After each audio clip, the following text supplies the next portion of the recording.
Hello అందరికీ, అందరూ ఎలా ఉన్నారు? బాగున్నారా? బాగున్నారు అని అనుకుంటున్నాను.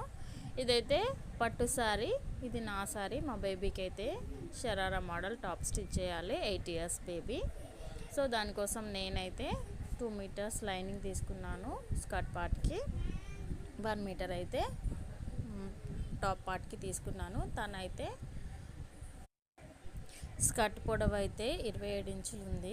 సో నేనైతే అందులో 4 ఇంచెస్ ఎక్స్ట్రా పెట్టుకున్నాను, పట్టి పెట్టుకుందామని. సో పాప అయితే హైట్ అవుతుంది కదా, అందుకోసమనే. తన నడుము సైజు మాత్రం 25 ఉంది. సో నేను ఇది అయితే అంబ్రెల్లా మోడల్లో స్టిచ్ చేయట్లేదు, పట్టు లంగా టైప్ స్టిచ్ చేస్తున్నాను. ఎందుకనంటే శారీలో క్లాత్ ఇంకొంచెం మిగులుతుంది కదా, దానికోసం ఇంకొకలా అంటే పట్టు లంగాలా వేసుకోవాలనేసి నేనైతే స్టిచ్ చేస్తున్నాను.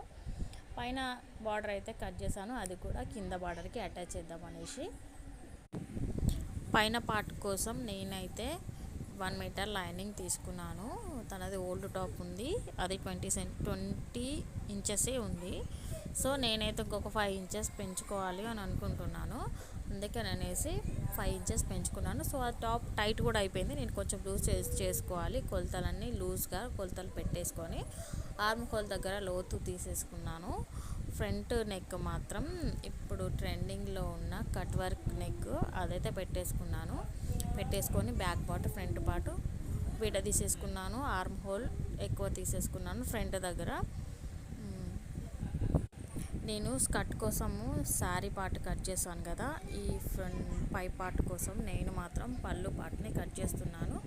అంటే నేను నెక్ దగ్గర కట్ చేయలేదు, ఓన్లీ సైడ్స్ మొత్తం కట్ చేసుకొని పెట్టుకున్నాను. నెక్ దగ్గర స్టిచ్ చేసేటప్పుడు స్టిచ్ చేసిన తర్వాత కట్ చేసుకున్నాను. Thank you for watching. నచ్చితే లైక్ చేయండి, షేర్ చేయండి, సబ్స్క్రైబ్ చేయండి. Thank you. Waiting for part 2 stitching. Thank you.